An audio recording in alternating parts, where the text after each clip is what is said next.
well, thank you for coming along. I am officially Dr. Elizabeth Nelson, but please do feel free to call me Libby. And this talk is called Making Sense of Multimodal Data, Qualitative and Post-qualitative Approaches. So this is the multimodal data. We have a few that know it. Can you see that now? The sense of who's worked before, who's curious, who's got multimodal, and then post-qualitative. More curiosity, some not sure, some that are big fans. More that is curious. And then finally our lovely word, our word cloud. So there's a lot of curiosity, interest, innovation, exploration, connection, collegiate, new ideas, learning. So we're seeing a lot of like really thinking about curiosity and the becoming. So this is great. Thank you so much. Opening minds, research approaches, discussion. Lots of people here are on the PhD, and the PhD can be quite a lonely venture in many ways. Research can be a lonely venture, so coming to these sorts of discussions is really an important part of it. So thank you for coming. All right, I'm going to try and share my old screen, and that's the last time I'm playing with technology in any silly way. Is that sharing the normal? Yeah, okay. Can you see this? This is what I'm hoping for. All right. Yeah. So this is the name of my PhD that was completed in 2021. In the PhD, I wrote that the study examines children's games, lore, and mischief in their video play texts and my observational videos. I came up with the term video play text. I can explain that a bit later. And to answer the research questions, how are children producing and performing play and child lore in the post-digital age? What are the implications? So this was a doctoral project that involved working with 18 children aged from 6 to 13 years old in 2 schools and 1 after-school care in Scotland. I used creative methods of video watching, filmmaking with children, where we first watched YouTube videos of children playing. These videos were selected through an intense process of examining over 125 years of play anthologies, which were collected and collated mostly in the UK, but also in Australia and the United States. I did this in order to understand categories and definitions of what constituted traditional play. This was in response to the idea that because of the digital, children don't play anymore. So I wanted to know, what do you mean by play? What is play? So I went to concepts of traditional play as they have been changing over the years. And then I went and worked with young people and invited my participants, after watching some examples of play, to play and make videos. Gave them some technologies, a couple of iTablets sort of thing, some cameras, and said, go. And they ran off very quickly. And in the first session, they were a little like, shall we run away? The second session, they were like, come on, give us the stuff, we want to go. And then they came back. So I was introducing technologies into the space, and I was interested in text. So this is why I call them video play texts. So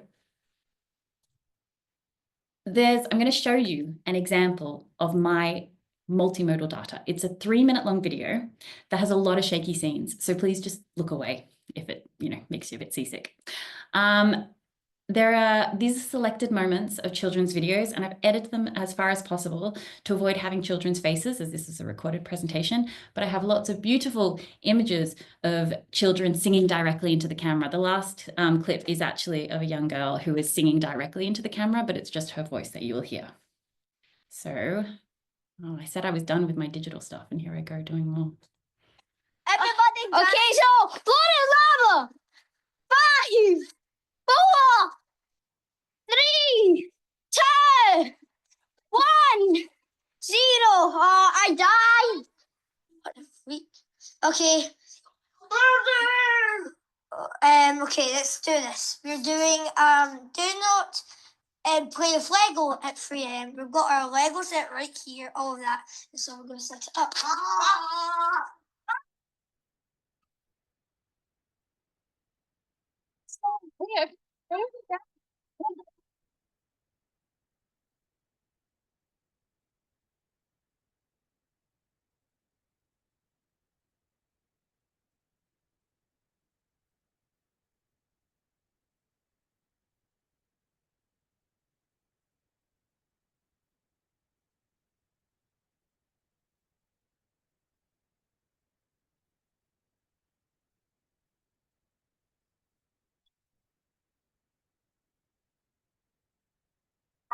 Question.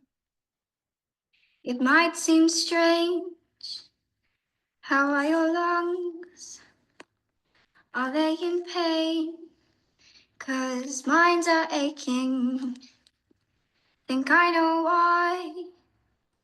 I kinda like it though. You wanna try? Oh, would you be so kind as to fall in love with me? You see, I'm trying. I know you know that I like you, but that's not enough. So if you would please fall in love, I think it's only fair. There's gotta be some butterflies somewhere I wanna share, 'cause I like you, but that's not enough. So if you would please fall in love with me. So just to go back to this idea of practically speaking, one cannot reproduce every frame of visual information without supplying full motion video. So how do you do that? If you're actually trying to examine this, how do you not say, here's the video, it speaks for itself, because it doesn't. And what does it mean when you've got these lovely images or lovely bits and you're thinking, oh gosh, what do I do now? As you could see, some were very visual, some weren't visual at all, some were very auditory, some weren't, some it was hard to follow, there was a lot of movement. I had so many images of grass, so many. So my data in the end was a total of 58 hours and 36 minutes of footage made up of 439 video play texts created by the children that lasted from 0.01 seconds to 26 minutes, and 181 observational videos created by me that were anywhere around 10 to 30 minutes long. It also included voice notes to myself, written notes, my own emails. It also included historical anthologies of play as primary text rather than secondary text that I was reading and analyzing alongside my empirical data. I'd love it if people could take a moment to write in the chat, just so we have something to work with, of what forms of data that you are collecting, so that you would be writing on an ethics. This is my data. This is what I'm thinking of as data. Just to get a sense of where we are with that. Oh yeah, thanks, Paul. The abstract's there now. So yeah, if you're able to write in, like, maybe some people are working in interviews, some people thinking about, if you say something like interview, is it in person? What does it mean if it's in person? You will have gestural, you will have voice, you will have visual, emojis, yeah. Podcasting, so what will that look like, and how can that actually be represented? Collages, concepts, maps, diaries, transcripts, artifacts, interviews and focus groups. Great, thank you very much. And please do continue, so having more of this for everybody in the room to have a sense of. So this is an activity that some of you will recognize that they do on the Education for Sustainable Futures Master's program, where the idea is we want to know where people are coming from, what they're bringing to the project. And this is very important. So I came to the project as someone with an undergraduate in literature and philosophies, a master's in children's and children's literacies, and experience as a language teacher and nanny. I felt both confident in my ability to examine text, but confused in how to locate what I understood as the text I was to examine in my project. My lovely PhD colleagues in the room would speak to me often in language of social sciences, asking if I was applying thematic or critical content analysis. I had very little understanding of this and generally just agreed, yes, I am probably doing that. I didn't understand how these were separate or different in many ways. What I knew is that I understood a more qualitative framing of the world. I love the idea of voice, but also more than voice. Truth to me was through stories rather than numbers. And while others I work with are able to access some or all of these things, I felt that it was through what some would describe as the thick description of qualitative data that I could really access and see the world. As I understood it, my approach was that of a qualitative interpretivist. I was looking for stories of life to understand society, and my initial approach was what would likely be called creative methods, but at the time I was only calling it video watching, video making, and film festival. I was very separate in these understandings. I wasn't really sure what else to call it or what I was really doing. It just was very intuitive in the ways I was acting based on my experience as a teacher, based on my experience as a nanny, and based on my ways of knowing the world. So the question of where to start with the analysis once I got it back, once I finished it, once I stopped meeting with the children and going to these spaces, was honestly almost paralyzing. So instead of starting, I went on 1 year of glorious maternity leave, and that was wonderful, really well timed. And however, despite my best efforts, throughout the year of focusing on becoming a parent, I found my mind returning to the research encounter. So I reflect on this process in the PhD, adding in what I referred to as an intermission, literally like halfway through the PhD, I put in an intermission and said, go get a cup of tea, come back and let's talk. And I talk about the process of actually breastfeeding as going through and becoming acquainted with elements of the data. However, it isn't actually an intermission. It doesn't work like that. It was a slow methodological gift that led me to turn towards a more post-qualitative approach, though at the time I wouldn't have called it that, and I didn't know that that was what was happening. One of the papers I suggested people read was the Maggie McClure's The Wonder of Data, where she says that she suggests there's another potential associated with data beyond and beside their capacity for mute surrender to the colonialist administrations of social science. The potential can be found on occasions where something, perhaps a comment of an interview, a fragment in a field note, an anecdote or an object, or a strange facial expression, seems to reach out from the inert corpus or corpse of data to grasp us. These moments confound the industrious mechanical search for meaning, patterns, codes, or themes, but at the same time, they exert a kind of fascination and have a capacity to animate further thought. On other occasions, she has called this intensity that seems to emanate from the data, she calls it a glow, but here she thinks of it as wonder in that paper. So this concept of that intensity or glow coming from particular parts of the data, a fragment that grasps us, there were many of these moments for me. However, before we assume that this is all it takes to jump into the post-qualitative, I'm going to bring in Elizabeth St-Pierre, who on the other side argues that post-qualitative inquiry has no pre-existing research designs, methods, processes, procedures, or practices because it is not a methodology at all. Elizabeth St-Pierre can say this because she is very much the doyenne of these kind of conversations. To be clear, post-qualitative inquiry is not another version of, nor is it compatible with qualitative methodology. A post-qualitative study cannot and does not begin with any social science methodology, including qualitative methodology, but rather with an onto-epistemological arrangement and concepts of post-structuralism and its descriptions of key philosophical concepts such as ontology, epistemology, human being, rationality, truth, discourse, language, freedom, goes on and on. So I was feeling this attuning, this practice, and then I come across these articles that are like, no, you're not. You're not allowed to. That's not your space. I am one who's into play. I am one who really, really looks for mischief in the world.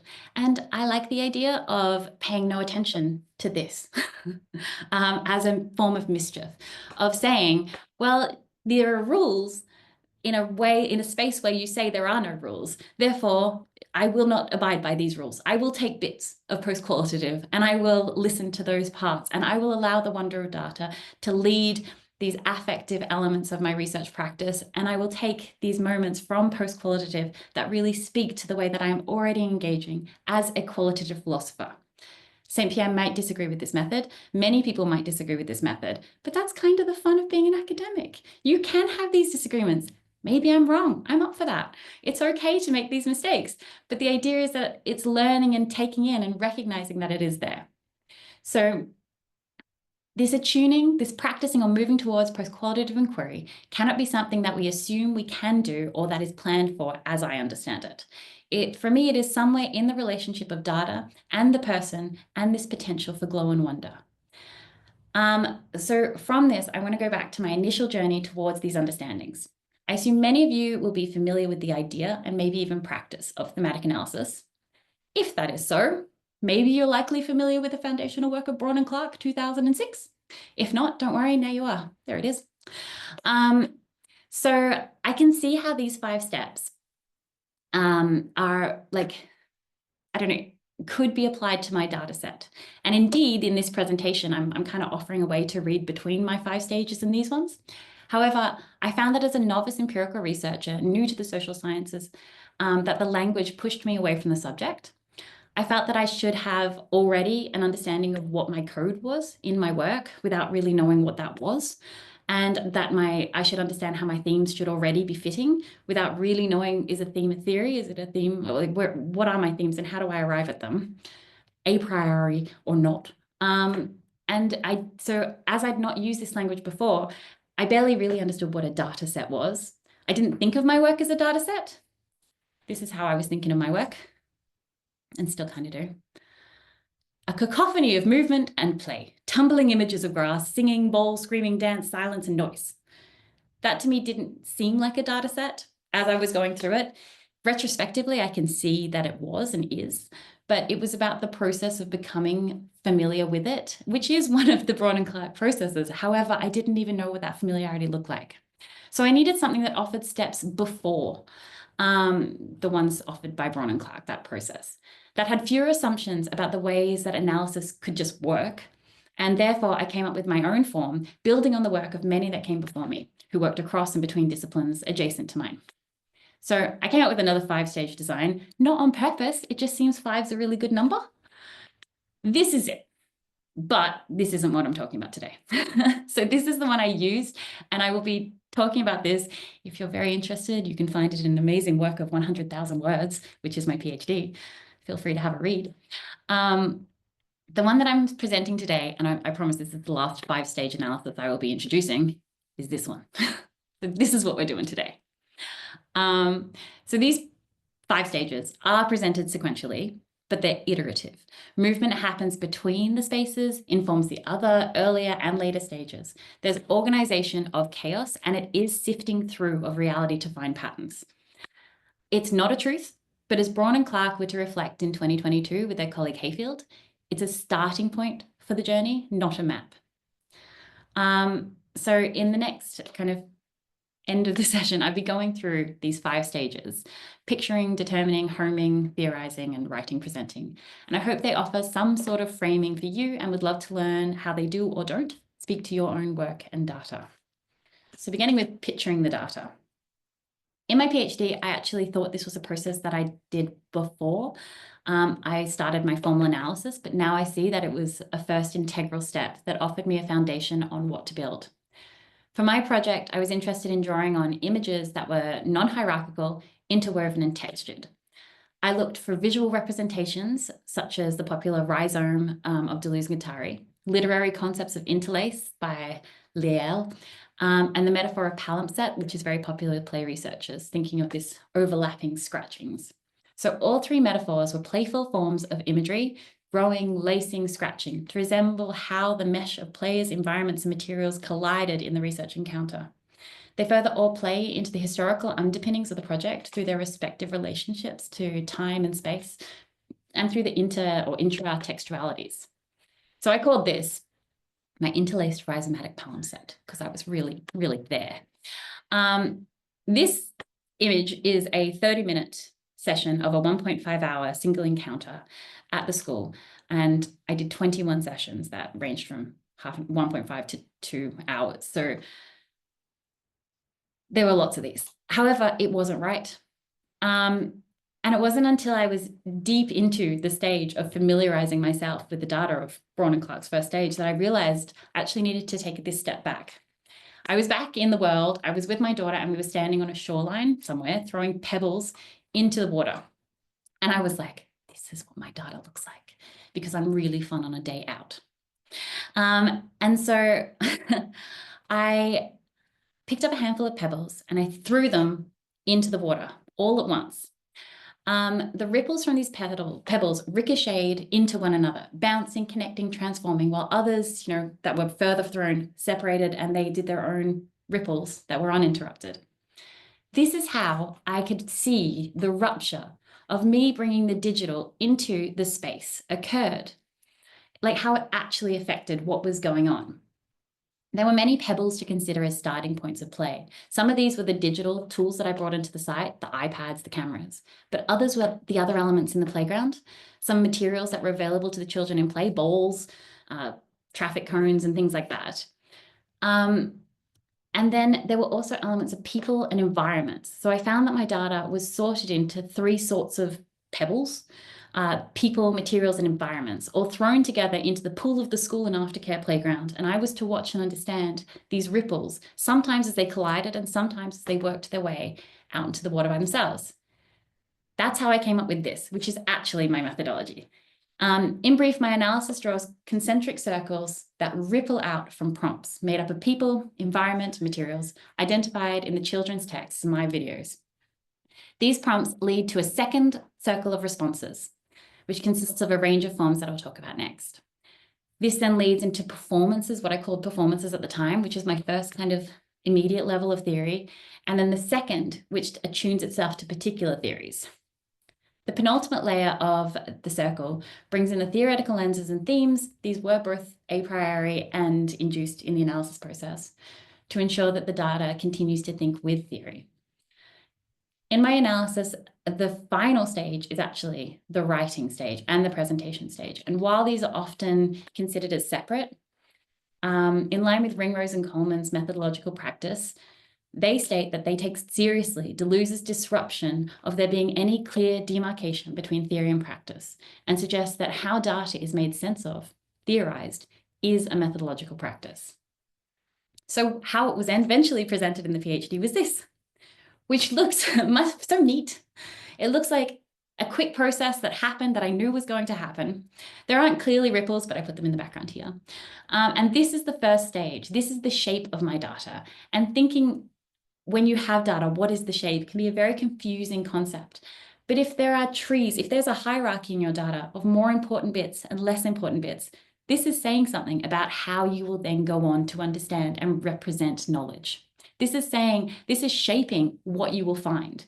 So trying to understand how the data speaks to what is going on in the space is an important stage. Once I had that, I went on to what I'm calling determining the data. So this is extended in the early table to read in brackets, determining what your data is and what you have. The stage requires returning to your research questions, to thinking about your epistemological stance, like what counts as data in your work. I was asking questions of children's experiences, and I'm interested in the way they represent their experiences through play. So as you saw in the videos, this is an acting play rather than describing play. It couldn't just be a focus on words. Sometimes there were no words. It couldn't just be a focus on image. Sometimes there weren't images. Sometimes the images, like literally one of the videos was a young girl jumping on a trampoline and making various noises. Like taking that to transcription is not going to work. So how I went about this was to pay attention to what work there was on already being done in terms of visual, paying attention to our colleague here, Evelyn Arithbe's work on pictures and words, and also Gillian Rose's visual methodologies. And also drawing out work that focuses on there being multifaceted aspects of data, so more than one point to pay attention to at once. So Leander and Rowe in 2006 wrote that they describe a rhizomatic perspective on spatial relations. They argue this inserts an importance of materiality, of moving beyond an interpretation of literacy performances as voice and considering the ways in which voices act with bodies, with material texts, and with objects. The coordination and contrast of multiple resources and modalities is more important than any single resource in use. Voice does not trump action. Action and feeling and all these different things, they are all equally understood in the data process, which is why for me the pebbles made sense. Moving beyond a focus on voice and language to include other forms of action was needed in this project on play. And so the way that I did it is I looked at play as expressed in categories that I'd analyzed in the historical anthologies, bringing that back into the study, but also as expressed in the videos and all the data that I had from the children, the empirical stuff, as where they did movement, silence, bodies, sounds, and words, how play was enacted in those through those forms. So those are the forms I was specifically looking at and examining. These will look different depending on what your data set is. These are determined by what you're looking for as much as what you're looking at. So if you're only looking for voice, that's going to determine what you see. If you're looking for voice and expression, that's going to further determine if you're looking for gesture expression. But you can see it being layered on. I then needed to organize my data which the system at the bottom shows how I did that: session, name, file, length, all these very kind of prescriptive things. This was because I had so much data that I needed to make spreadsheets that allowed me to work through it in a very systematic way, that I could go back and I could represent, and I could also develop a system that others could potentially replicate. Even at the beginning, when I put down the category of content, my supervisors were like, that's analyzing, that's not organizing. So thinking about what you mean, what I meant by content for me, I was like, no, it's just recognizing which play is happening in those spaces. And they were like, how do you know what the play is? And so, well, the kids say it, or I recognize it as football, or Heidi Tig, or the floor is lava. Like, I recognize categorizable games. And they were like, but that's a form of analysis. So this shifting of when even organizing and you think that you're not necessarily bringing in these understandings, it can happen. Something like content is a very broad thing to bring in. The next thing I did was a transcription of sorts. So I called it an annotated transcription, or a transcription of sorts, and it was more of a time stamping process as I watched both my observational videos alongside what the children's videos as they were making them, to recognize what were the prompts beyond the video in the space and how they matched up.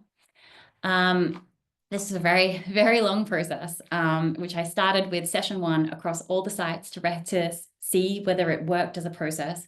I was time-stamping what was happening. I was recognizing all these things. What was the content? Who were the people? What were the patterns that started to come out early on? And then from that, I was building an entire repertoire of a huge list of what was happening in my corpus of data. But St. Pierre, once again, and Jackson outline the ontological issue of focusing on only words in the process of transcribing, the research encounter. And even as I was going, I did sometimes find myself shifting towards words, because we're logocentric, especially as people who have got far in academia. We are logocentric. So I found this process of transcribing the research encounters to be I didn't like this idea, but I had to in some way make a pattern and make it myself,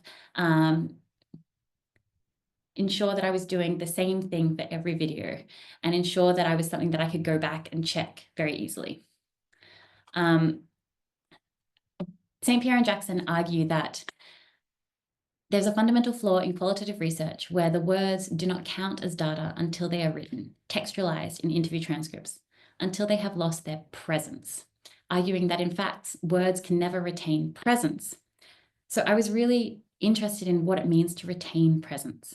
So instead of going back to a textualized version of what the children had made, I timestamped it so that my primary source was always the video. It was always going immediately back to the multimodal data when I was going back to check what I was doing. And I was saying, okay, well, I want to follow this child's play throughout. I could look at the people, and then I could go directly to the videos that they were in.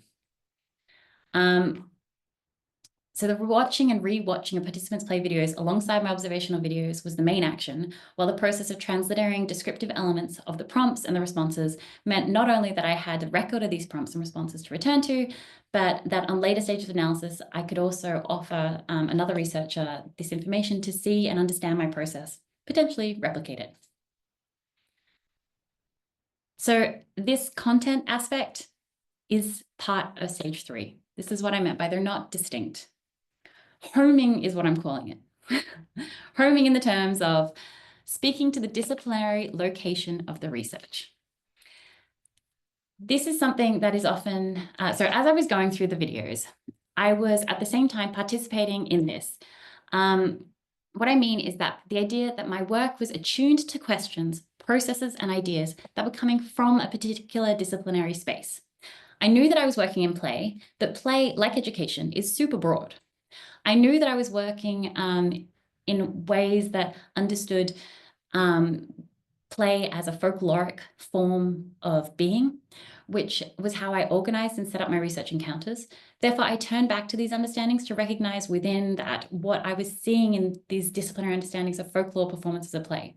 So as I was talking about what play is happening, the play was folkloric. However, so I was like, I'm a folklorist, maybe. But as I was doing this, I was talking to the leading folklorist of children's law in language in the UK, Dr. Julia Bishop. So I explained my study to her, my methods, and in particular, my position that play is a text to be examined.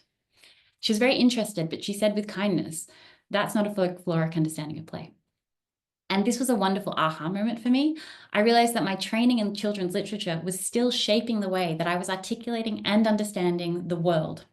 The textual focus actually brought me back to rehome my questions and also to my core understandings of language and the theories of children's literature.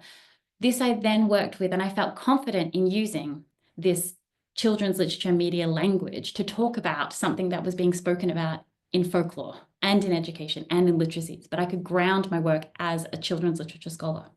So I used Bernstein's understanding of a descriptive thing and Bruns's media understanding of producer in order to do this. This is an exemplification of that. So in my actual 5-stage analysis that I use in my study, the first is taking on children's literature theories of scriptive thing, and the second is understanding that as a process of re-scripting. So you can see here that the ways that I was doing it was embedding this language into the process as I went on.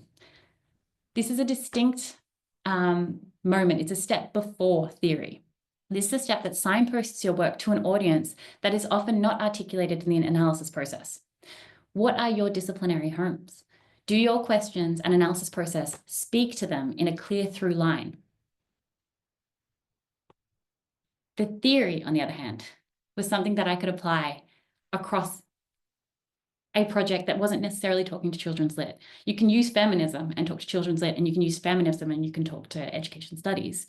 What I was doing is I'd already found my conversation space. I'd found my disciplinary home, and I was speaking to it clearly, drawing on interdisciplinary work to do so.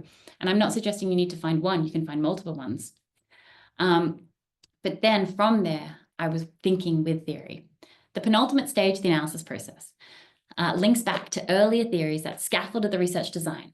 The concept of scaffold is often misplaced in research writing, as it's given to mean a permanent structure when the nature of scaffolding is a temporary framework to aid and support the building process. So when you're writing your first writing, you are scaffolding. You're not set in these ways. You are working with something that's, or maybe not, I am. In this case, theory truly scaffolded, initially functioning as a set of possible pathways for then the 4th stage of thinking with theory, which is a Jackson and Mazzei concept, that carved clear roads to follow. The theories outlined in the literature review are childhood, play, and imaginaries, and in many ways, these theories function as a priori themes in the research endeavor. They scripted and they developed why I asked what questions and how I did them in the research process. But in this 4th stage of analysis, they were used to read the performances of games, lore, and mischief that I had already honed in the world of both traditional play and in children's literature. So my analysis process led to the recognition of 4 themes that were made visible across 3 sites. I called them immutable facts and flexible concepts. And this was not because I believe age and gender are facts, but that they are something that the young people, the way they presented them in the research space, these were factual elements that were not shifting within their experience as the way that they presented in their videos. This might not be the case for these young people today or any other day of the week or any other moment, but in the videos and the discussions that we had, they presented age and gender as something that was set and something that was a fact about young people. Whereas they were much more flexible around concepts of friendship and what everyday texts were popular, good, useful, and which ones meant something to them. So I looked at both these kind of different ways of understanding the world, and I was prioritizing the things that the young people prioritized, which was very important in the kind of deductive theories, as opposed to the inductive, which I was bringing.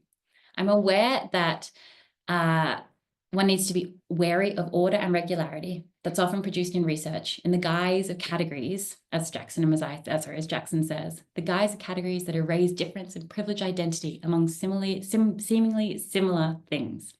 So in my recognition of both my a priori themes and my inductive themes, I remain aware of what Jackson calls the complexity or entanglement of the human and non-human scientific practices. The web of interrelation between my 7 themes and all other stages of the analysis comes to the fore in the final stage. This is it, guys.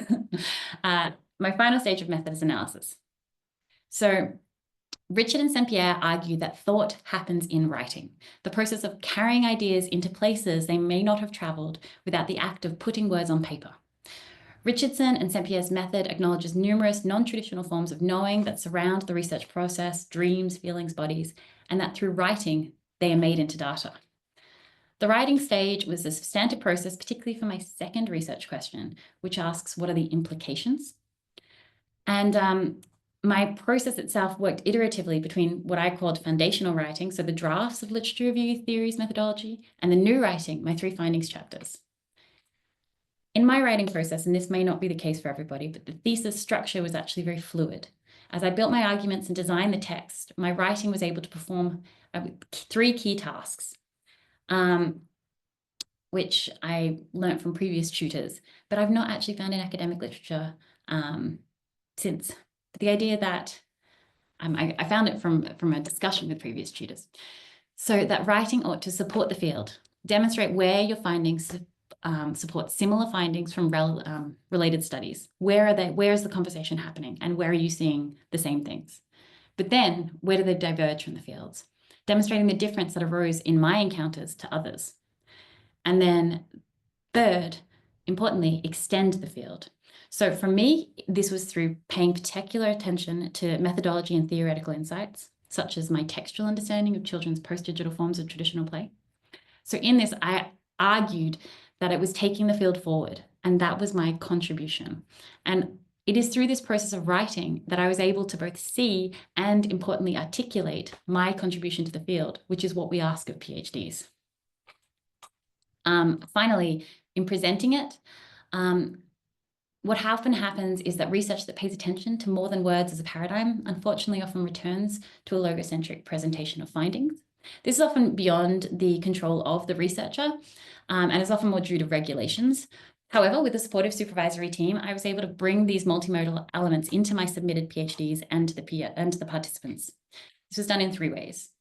The first was through the film festival at each site, where students chose what they wanted to share, and I showed a video collage that kind of reviewed all the sessions in a fun and engaging way, lots of silly times. The students all had copies of the videos, and the schools and the after-school centre shared them with families, and at the students' request, both schools actually played them at assemblies, which I hadn't expected them to do. The second was through the use of image vignettes in the finding chapters. So vignettes are short, descriptive, or evocative episodes that function in research to, as Burnett says, provide a single point of reference for a complex set of ideas. So I use screenshots alongside the vignettes to really foreground the visual being a key part of my research. And the process, you have to be very careful with vignettes, that you're not kind of cherry picking which vignettes work best, but to ensure that the vignettes offer a representation or anomalies within your data set. So of the 439 video play texts the children made, I selected only a small number of texts to focus on. Many of the texts I chose were the ones that were chosen by participants as their videos to be edited and shown at the film festival. And the students were all very proud of these texts and demonstrated purposefulness in their crafting. And in writing the analysis of the video play text, I found that there were certain videos that might not have been the ones most important to the young people, but these were the videos that really led my analysis into understanding. And they were the ones that allowed both me to support and diverge, and I could see that work happening in writing about them. But I wrote a lot more about other vignettes that didn't actually end up in the thesis. And finally, the third was to include a 7-minute film as part of my findings chapter. The chapter requires watching the film for a full understanding, and they work in tandem to make the argument. This inclusion helped me better understand the position I had placed my participants in as novice filmmakers, and it also allowed me to gain an understanding of the process and the meaning that the video and the audio convey beyond the written word. That was a fast fly-through session. I hope it was helpful. So this, oh wait, it's not allowing me to go to the, there we go. Thank you for listening. For information on the project or on the methods or anything else, please do feel free to email me. I also have a list of references that I am happy to share in other ways, not necessarily just here.